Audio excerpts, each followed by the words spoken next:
A1 media செய்திகள். இன்றைய தலைப்புச் செய்திகள். மங்களம் தொகுதி ஆனந்தபுரத்தில் 100 நாள் வேலைத்திட்ட பணியினை சட்டமன்ற உறுப்பினர் ரவிக்குமார் துவக்கி வைத்தார். திருமண ஆசை கூறி சிறுமியை கர்ப்பமாக்கிய தொழிலாளிக்கு 20 ஆண்டுகள் சிறை தண்டனை விதித்து நீதிமன்றம் தீர்ப்பு. புதுச்சேரி அனிதா நகரில் 26.59 லட்சம் ரூபாய் செலவில் புதிய கழிப்பிட பணி துவக்கம்.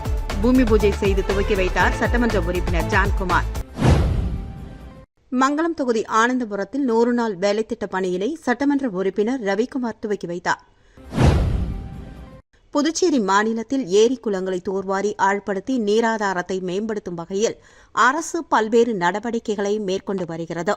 அதன் ஒரு பகுதியாக மங்களம் சட்டமன்ற தொகுதிக்கு உட்பட்ட ஆனந்தபுரம் கிராமத்தில் உள்ள அய்யனார் கோவில் குளத்தை சீரமைக்க பொதுமக்கள் கோரிக்கை விடுத்திருந்தனர். பொதுமக்களின் கோரிக்கையை ஏற்று முதலமைச்சர் ரங்கசாமி உடனடியாக பணிகளை மேற்கொள்ள அதிகாரிகளுக்கு அறிவுறுத்தினார். இதனைத் தொடர்ந்து ஆனந்தபுரம் கிராம பஞ்சாயத்தில் விபிஜி RAMG திட்டத்தின் கீழ் 100 நாள் வேலை திட்டம் மற்றும் நீர்நிலை சீரமைப்பு பணிக்கான துவக்க நிகழ்ச்சி நடைபெற்றது. ஆனந்தபுரம் அய்யனார் கோவில் குளத்தை தூர்வாரி சீரமைக்கும் பணி 22,31,500 ரூபாய் மதிப்பீட்டில் மேற்கொள்ளப்படுகிறது. இந்த பணிக்கு வெள்ளையனூர் தொகுதி சட்டமன்ற உறுப்பினர் ரவிக்குமார் தலைமை தாங்கி பூஜை செய்து பணிகளை துவக்கி வைத்தார். தொடர்ந்து பொதுமக்களிடம் பேசிய சட்டமன்ற உறுப்பினர் ரவிக்குமார், இந்த ஆண்டு 100 நாள் வேலை திட்டம் 125 நாட்களாக விரிவுபடுத்தப்பட்டுள்ள நிலையில் தகுதியான அனைவருக்கும் வேலைவாய்ப்பு கிடைக்க நடவடிக்கை எடுக்கப்படும் என்றார். தொகுதி மக்களுக்கு ஏதேனும் குறைகள் அல்லது பிரச்சினைகள் இருந்தால் தன்னை நேரடியாக அணுகவேண்டாம் என்றும் தெரிவித்தார். குளம் சீரமைப்பு பணிகள் நிறைவடைந்ததும் நீர்நிலையின் கொள்ளளவு அதிகரிப்பதுடன் மழைநீர் சேமிப்பு மேம்பாடு, நிலத்தடி நீர்மட்டம் உயரவும், விவசாயத்திற்கு தேவையான நீர் ஆதாரம் வலுப்பெறவும் வாய்ப்பு ஏற்படும் என்று அதிகாரிகள் தரப்பில் தெரிவிக்கப்பட்டது. இந்த நிகழ்வில் முன்னாள் சேர்மன் பாலமுருகன், NR காங்கிரஸ் பிரதிநிதிகள் அரியூர் கண்ணபரான், முன்னாள் சேர்மன் ரேவதி பர்குணன், வட்டார வளர்ச்சி அலுவலர் சிவசங்கரன், இளநிலை பொறியாளர் ராமச்சந்திரன் மற்றும் திருமால் உட்பட அதிகாரிகள், கட்சி நிர்வாகிகள், உள்ளூர் பிரமுகர்கள், பொதுமக்கள் மற்றும் திட்ட பயனாளிகள் கலந்து கொண்டனர். புதுச்சேரி சிகரம் வாகன ஓட்டுநர்கள் மற்றும் உரிமையாளர்கள் தொழிலாளர்கள் சங்கத்தின் 5ஆம் ஆண்டு விழா நடைபெற்றது. புதுச்சேரி சிகரம் வாகன ஓட்டுநர்கள் மற்றும் உரிமையாளர்கள் தொழிலாளர்கள் சங்கத்தின் 5ஆம் ஆண்டு விழா நடைபெற்றது. இதில் மாநில தலைவர் வேலு தலைமை தாங்க, செயலாளர் பாண்டியன் மற்றும் பொருளாளர் ஐயப்பன் ஆகியோர் முன்னிலை வகித்தனர். சிறப்பு அழைப்பாளர்களாக வில்லியனூர் சட்டமன்ற உறுப்பினர் ரவிக்குமார், மோட்டார் வெளிச்சமால் India over service Jayakumar, Puducherry முகவர்கள் மினி லாரி உரிமையாளர்கள் மற்றும் முகவர்கள் சங்கத்தை சேர்ந்த முருகசாமி, புதுச்சேரி இலகுரக வணிக வாகன உரிமையாளர்கள் கூட்டமைப்பை சேர்ந்த உத்தமன் உள்ளிட்டோர் கலந்து கொண்டு சிறப்பித்தனர். மேலும் பல்வேறு வாகன ஓட்டுநர்கள், உரிமையாளர்கள் சங்கங்களின் தலைவர்கள் இதில் கலந்து கொண்டனர்.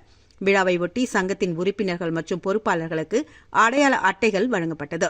தொடர்ந்து அவர்களின் நலனை கருத்தில் கொண்டு விபத்து காப்பீட்டு வசதியும் வழங்கப்பட்டது. இந்த நிகழ்வில் கிழக்கு மண்டல தலைவர் அருள்முருகன், மண்டல தலைவர் சிவலிங்கம், மேற்கு மண்டல தலைவர் இளங்கோவன், தெற்கு மண்டல தலைவர் அஜித்குமார், வடக்கு மண்டல தலைவர் தமிழ்ச்செல்வன் உள்ளிட்டோர் கலந்து கொண்டு சிறப்பித்தனர். மேலும் புதுச்சேரி சிகரம் வாகன ஓட்டுநர்கள் மற்றும் உரிமையாளர்கள் தொழிலாளர் சங்கத்தின் சட்ட ஆலோசகர் வழக்கறிஞர் நஜித்குமார் உள்ளிட்ட மாநில மற்றும் மண்டல பொறுப்பாளர்கள், உறுப்பினர்கள் ஏராளமானோர் கலந்து கொண்டு விழாவை சிறப்பித்தனர். சங்கத்தின் 5ஆம் ஆண்டு விழாவை ஒட்டி நடந்த இந்த நிகழ்ச்சி வாகன ஓட்டுநர்கள் மற்றும் உரிமையாளர்களின் நலன் மற்றும் பாதுகாப்பை வலியுறுத்தும் வகையில் அமைந்தது. கிருமாம்பாக்கம் அருகே முள்ளோடை பகுதியில் வீட்டில் பதுக்கி வைக்கப்பட்டிருந்த 328 கிலோ தடை செய்யப்பட்ட புகையிலை பொருட்களை போலீசார் பறிமுதல் செய்தனர். இது தொடர்பாக ராஜஸ்தானை சேர்ந்த 2 பேர் உட்பட 3 பேரை கைது செய்துள்ளனர். புதுச்சேரி முள்ளோடை ஸ்ரீராம் நகர் பகுதியில் தடை செய்யப்பட்ட புகையிலை பொருட்கள் பதுக்கி வைக்கப்பட்டிருப்பதாக சிறப்பு அதிரடிப்படை போலீசாருக்கு ரகசிய தகவல் கிடைத்தது. இதனையடுத்து கிருமாம்பாக்கம் போலீசாரும் சிறப்பு அதிரடிப்படை போலீசாரும் அந்த பகுதியில் தீவிர கண்காணிப்பில் ஈடுபட்டனர். அப்போது சந்தேகத்திற்கிடமாக காணப்பட்ட ஒரு வீட்டில் அதிரடியாக சோதனை நடத்தினர். அந்த சோதனையில் மூட்டை மூட்டையாக ஹான்ஸ், கோலிப், விமல் பாக்கு உள்ளிட்ட 328 கிலோ தடை செய்யப்பட்ட புகையிலை பொருட்கள் பதுக்கி வைக்கப்பட்டிருந்தது தெரியவந்தது. இது தொடர்பாக காட்டுக்குப்பம் தந்தை பெரியார் தெருவை சேர்ந்த சரவணன் என்பவரை போலீசார் கைது செய்தனர். அவரிடம் நடத்திய விசாரணையில் ராஜஸ்தானை சேர்ந்த மிசாராம், ராஜ்குமார் ஆகியோர் பெங்களூருவில் இருந்து புகையிலை பொருட்களை கொண்டு வந்து சப்ளை செய்தது தெரியவந்தது. இதனை அடுத்து 3 பேரையும் போலீசார் கைது செய்து அவர்களிடமிருந்த சுமார் 3,50,000 ரூபாய் மதிப்புள்ள 328 கிலோ புகையிலை பொருட்கள், 3 லட்சம் ரொக்கம், ஒரு கார், ஒரு மோட்டார் சைக்கிள் மற்றும் 3 செல்போன்களை பறிமுதல் செய்தனர். இதனை அடுத்து 3 நபர்களையும் நீதிமன்றத்தில் ஆஜர்படுத்திய போலீசார் அவர்களை காலாப்பட்டு மத்திய சிறையில் அடைத்தனர். பிரான்ஸ் நாட்டில் பல்வேறு சமூக பணிகளை மேற்கொண்டு வரும் ஜிபூம்பா அமைப்பின் தலைவர் டிண்டுமோன் புலிகா பரம்பிலுக்கு பிரான்ஸ் நாட்டின் முனிசிபாலிட்டி விருது வழங்கி கௌரவித்தது. அந்த விருதினை முதலமைச்சர் ரங்கசாமி மற்றும் எதிர்க்கட்சித் தலைவர் நாஜிம் உள்ளிட்டோரிடம் காண்பித்து வாழ்த்துக்களை பெற்றார். குமுளியைச் சேர்ந்தவர் டிண்டுமோன் புலிகா. இவர் கடந்த 2014ஆம் ஆண்டு பிரான்ஸ் நாட்டிற்கு சென்று அங்கு ஜிபூவா என்ற அமைப்பின் இளைஞர்களுக்கான வேலை வாய்ப்புகள், தொழில் நிறுவனம் துவங்க ஆலோசனைகள், தமிழ் மக்களுக்கு தேவையான சமூக பணிகள் உள்ளிட்டவைகளை கடந்த 12 ஆண்டுகளுக்கு மேலாக செய்து வருகிறார். இவரது சேவையை பாராட்டி கடந்த 2024ஆம் ஆண்டு பிரான்ஸ் நாட்டைச் சேர்ந்த முனிசிபாலிட்டி அவருக்கு விருது வழங்கி கௌரவித்தது.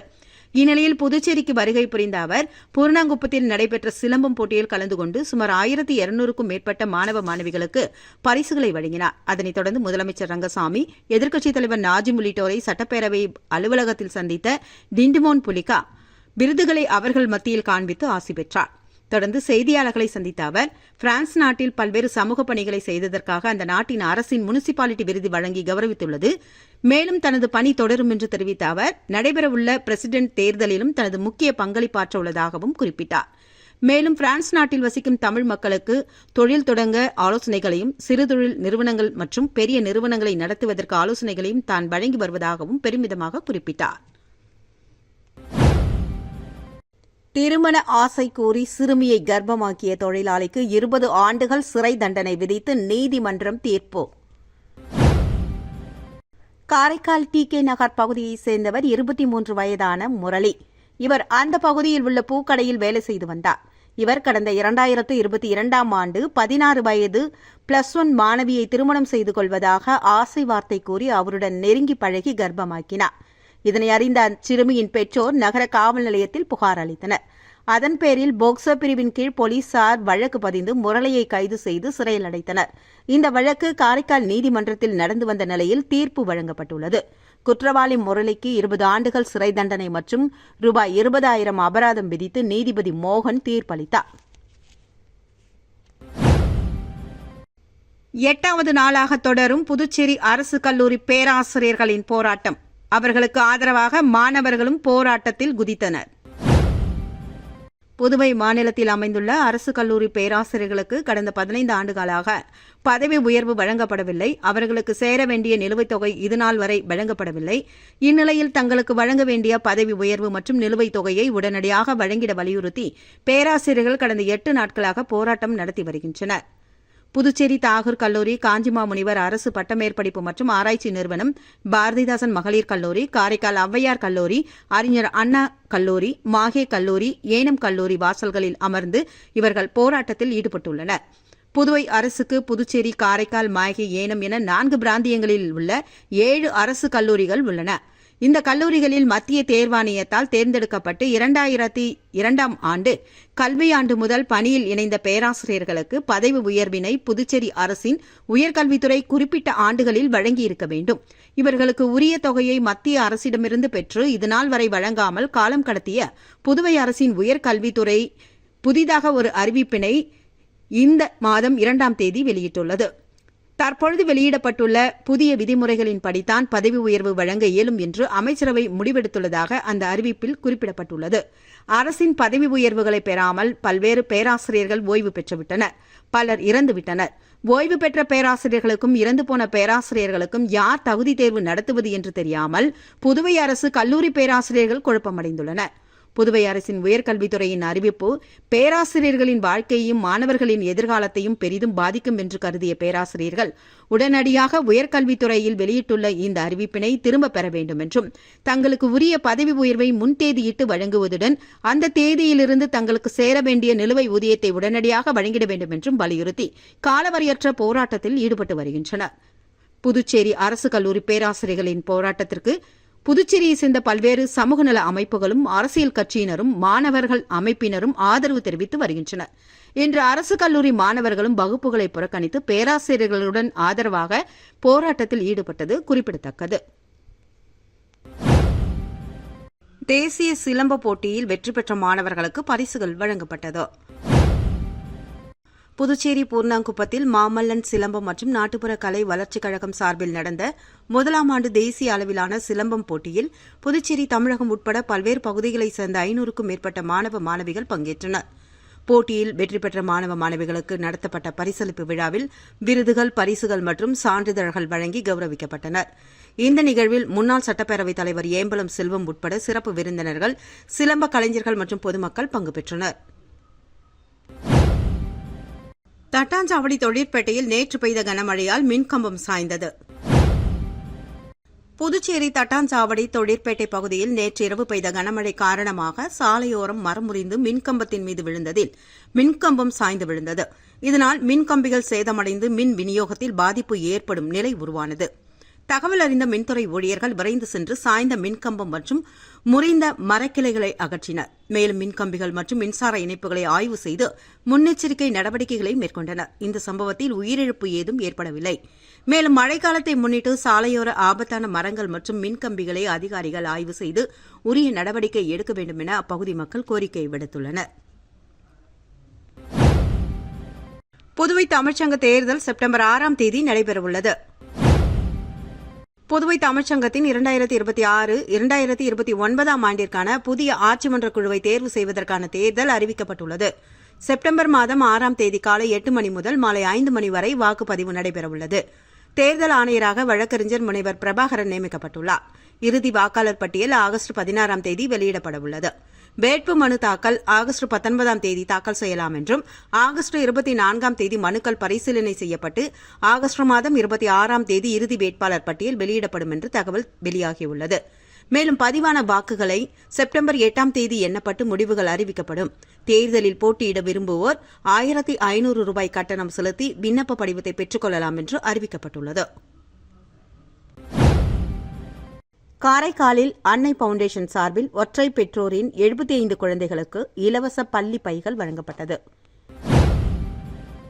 காரைக்காலில் ஒற்றை பெற்றோருடன் கல்வி பயிலும் மாணவிகளுக்கு காரை கரங்கள் மற்றும் அன்னை பவுண்டேஷன் இணைந்து இலவசமாக பள்ளி பைகளை வழங்கினார்கள்.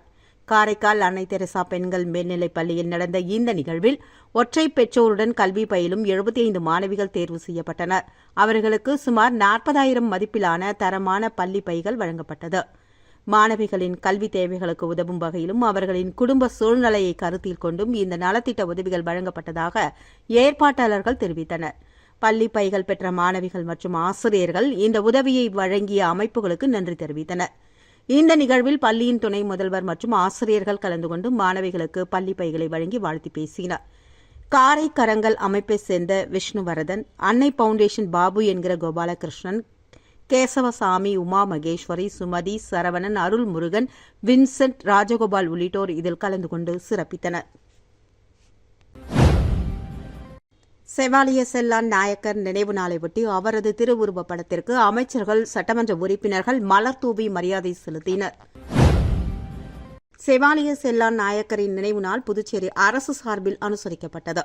இதனையொட்டி குபேர் சாலையில் உள்ள மேரி கட்டிட அரங்கில் அலங்கரித்து வைக்கப்பட்டிருந்த செவாலிய செல்லான் நாயக்கரின் திருவுருவப் படத்திற்கு பொதுப்பணித்துறை அமைச்சர் மல்லாடி கிருஷ்ணராவ், ஆதிதிராவிட நலத்துறை அமைச்சர் ராஜவேலு, குடிமைப் பொருள் வழங்கல் மற்றும் நுகர்வோர் விவகாரங்கள் துறை அமைச்சர் சிவக்கொழுந்து, சட்டமன்ற உறுப்பினர் விக்னேஷ் கண்ணன், செந்தில் என்கிற ரமேஷ் உள்ளிட்டோர் மலர் தூவி அஞ்சலி செலுத்தினர்.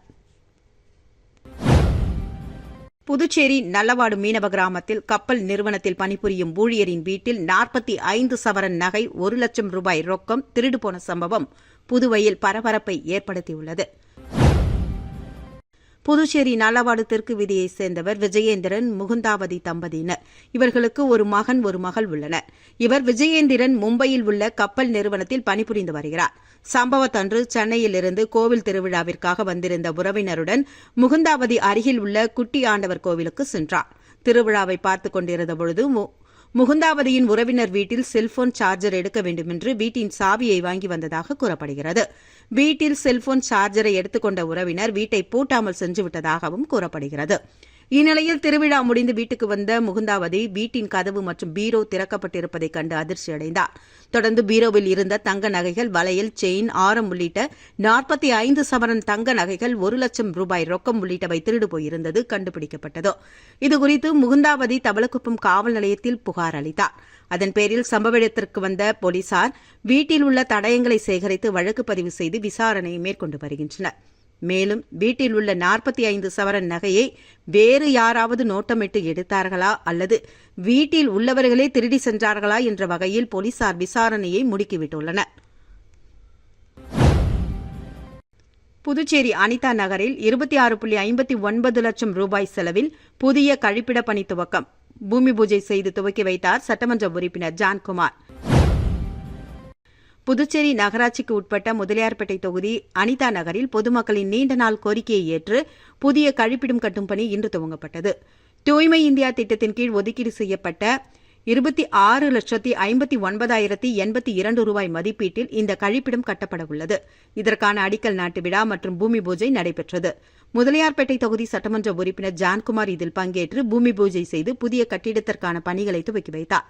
இந்த நிகழ்ச்சியில் நகராட்சி ஆணையர் ஸ்ரீஜித், செயற்பொறியாளர் சிவபாலன், உதவி பொறியாளர் வெங்கடாஜலபதி, இளைநிலை பொறியாளர் ரமேஷ் உள்ளிட்ட அதிகாரிகள், அந்த பகுதியைச் சேர்ந்த பொதுமக்கள் கலந்து கொண்டு சிறப்பித்தனர். இந்த பணிகள் விரைந்து முடிக்கப்பட்டு பொதுமக்கள் பயன்பாட்டிற்கு கொண்டு வரப்படும் என்று நகராட்சி சார்பில் தெரிவிக்கப்பட்டுள்ளது. பாஜக நடத்திய தேசிய கொடி பேரணி துவக்க விழாவில் துணைநிலை ஆளுநர் கைலாஷ்நாதன் பங்கேற்றது கண்டனத்துக்குரியது என முன்னாள் முதல்வர் நாராயணசாமி கூறியுள்ளார். இது தொடர்பாக அவர் வெளியிட்டுள்ள அறிவிப்பில், பாஜக நிகழ்ச்சியில் துணைநிலை ஆளுநர் பங்கேற்றதன் மூலம் அவரது நடுநிலைத்தன்மை குறித்து சந்தேகம் எழுந்துள்ளதாக குற்றம் சாட்டினார். மேலும் அரசு விழாவில் தமிழ்தாய் வாழ்த்து புறக்கணிக்கப்பட்டதற்கும் கண்டனம் தெரிவித்த அவர், இதற்கு மத்திய உள்துறை அமைச்சர் அமித்ஷா மற்றும் புதுச்சேரி முதல்வர் பொறுப்பேற்க வேண்டும் என்று வலியுறுத்தினார். பாஜக நிகழ்ச்சியில் பங்கேற்றது தொடர்பாக துணைநிலை ஆளுநர் விளக்கம் அளிக்க வேண்டும், இல்லை என்றால் தனது பதவியை ராஜினாமா செய்ய வேண்டும் என்று முன்னாள் முதலமைச்சர் நாராயணசாமி வலியுறுத்தியுள்ளார். ஒதியம்பட்டு ஸ்ரீ சர்க்குரு மகான் வண்ணார பரதேஸ்வரர் சித்தர் ஆலயத்தில் தேய்பிறை பிரதோஷ பூஜை நடைபெற்றது. புதுச்சேரி மாநிலம் முருங்கப்பாக்கத்திலிருந்து வில்லியனூர் செல்லும் சாலையில் அமைந்துள்ள பழமை வாய்ந்த ஒதியம்பட்டு ஸ்ரீ சர்க்குரு மகான் வண்ணார பரதேஸ்வரர் சித்தர் ஆலயத்தில் தேய்பிறை பிரதோஷத்தை முன்னிட்டு சிறப்பு பூஜைகள் நடத்தப்பட்டது. இதனையொட்டி மூலவர் மற்றும் நந்தி பகவானுக்கு மஞ்சள் பொடி, அபிஷேக பொடி, அரிசி மாவு, பால், தயிர், இளநீர், சந்தனம் உட்பட பல்வேறு வாசனை திரவியங்களால் சிறப்பு அபிஷேகம் நடத்தப்பட்டது. தொடர்ந்து கலசாபிஷேகம், சிறப்பு அலங்காரம் செய்யப்பட்டு மூலவர் மற்றும் நந்தி பகவானுக்கு மகா தீபாராதனை காண்பிக்கப்பட்டது. பிரதோஷ பூஜையில் சுற்றுவட்டார பகுதிகளைச் சேர்ந்த பக்தர்கள் திரளானோர் கலந்து கொண்டு தரிசனம் செய்தனர். தொடர்ந்து விழாவில் கலந்து கொண்ட பக்தர்கள் அனைவருக்கும் அன்னதானம் வழங்கப்பட்டது. இதற்கான ஏற்பாடுகளை ஆலய நிர்வாக அதிகாரி சங்கர், ஆலய அர்ச்சகர் முத்து மற்றும் உபயதாரர்களான முருங்கம்பாக்கம் பகுதியைச் சேர்ந்த தியாகராஜன், உஷா குடும்பத்தினர் சிறப்பாக செய்திருந்தனர். கூனிமுடுக்கு பகுதியில் அமைந்துள்ள ஆதி கைலாசநாதர் தியான திருக்குடிலில் தேய்பிறை பிரதோஷ வழிபாடு நடைபெற்றது. புதுவை மாநிலம் கூனிமுடுக்கிலிருந்து காட்டேரிக்குப்பம் செல்லும் பாதையில் தமிழக பகுதியான வழுதாவூர் சேரன் நகர் பகுதியில் எழுந்தருளியிருக்கும் ஆதி கைலாசநாதர் தியான திருக்குடிலில் நேற்று மாலை தேய்பிறை பிரதோஷ வழிபாடு நடைபெற்றது. முன்னதாக சுவாமிக்கு பால், தயிர், இளநீர், சந்தனம், விபூதி, பஞ்சாமிர்தம், பன்னீர் உட்பட பல்வேறு வாசனை திரவியங்களை கொண்டு அபிஷேகம் நடத்தப்பட்டதை அடுத்து உலக நன்மை வேண்டி நடைபெற்ற கூட்டு வழிபாட்டில் திரளான பக்தர்கள் கலந்து கொண்டனர். இதனை அடுத்து சுவாமிக்கு பூஜைகள் நடத்தப்பட்டு மகா தீபாராதனைகள் காண்பிக்கப்பட்டது. பக்தர்கள் இதில் திரளானோர் கலந்து கொண்டு தரிசனம் செய்தனர். தொடர்ந்து நடந்த நிகழ்வில் கலந்து கொண்ட பொதுமக்கள் அனைவருக்கும் அன்னதானம் வழங்கப்பட்டது. இதனையடுத்து சிவலிங்கம் சுவாமிக்கு எதிரில் நந்திக்கு பதிலாக அமைந்துள்ள பீடத்தில் பக்தர்கள் அமர்ந்து தியானம் மேற்கொண்டு இறை அருளை பெற்றனர். பிரதோஷ வழிபாட்டிற்கான ஏற்பாட்டினை அரசூர் கந்தசாமி சரளா குடும்பத்தினர் மற்றும் ஆதி கைலாசநாதர் தியான திருக்குடிலின் நிர்வாகிகள் செய்திருந்தனர். வீராம்பட்டினம் செங்கழநீரம்மன் ஆலயத்தில் 5ஆம் நாள் உற்சவ விழாவில் முன்னாள் சேர்மன் ஆனந்தன் உட்பட பக்தர்கள் திரளானோர் கலந்து கொண்டு சாமி தரிசனம். புதுச்சேரி வீராம்பட்டினம் செங்கழநீரம்மன் ஆலயத்தில் ஆடிப்பெருவிழாவை ஒட்டி 5ஆம் நாள் உற்சவம் விமர்சையாக நடைபெற்றது. இதில் அம்மனுக்கு சிறப்பு அபிஷேகம் ஆராதனை நடத்தப்பட்டது. அதனைத் தொடர்ந்து சிம்ம வாகனத்தில் அம்மன் எழுந்தருளி வீதி உலா வந்து பக்தர்களுக்கு அருள் பாலித்தார். பின்னர் பக்தர்கள் அனைவருக்கும் பிரசாதம் வழங்கப்பட்டது. இந்த நிகழ்வில் அரியாங்குப்பம் கொம்யூன் பஞ்சாயத்து முன்னாள் சேர்மன் ஆனந்தன் கலந்து கொண்டு சுவாமி தரிசனம் செய்தார். சான்றோர் குல கிராமணியார், நாடார், தர்ம பரிபாலன சபை நிர்வாகிகள் மற்றும் கிராம மக்கள் திரளாக இதில் கலந்து கொண்டு அம்மனை வழிபட்டனர். மீண்டும் இன்றைய தலைப்புச் செய்திகள். மங்களம் தொகுதி ஆனந்தபுரத்தில் 100 நாள் வேலைத்திட்ட பணியினை சட்டமன்ற உறுப்பினர் ரவிக்குமார் துவக்கி வைத்தார். திருமண ஆசை கூறி சிறுமியை கர்ப்பமாக்கிய தொழிலாளிக்கு 20 ஆண்டுகள் சிறை தண்டனை விதித்து நீதிமன்றம் தீர்ப்பு. புதுச்சேரி அனிதா நகரில் 26.59 லட்சம் ரூபாய் செலவில் புதிய கழிப்பிட பணி துவக்கம். பூமி பூஜை செய்து துவக்கி வைத்தார் சட்டமன்ற உறுப்பினர் ஜான்குமார். இத்துடன் A1 மீடியா செய்திகள் நிறைவு பெற்றன. நன்றி.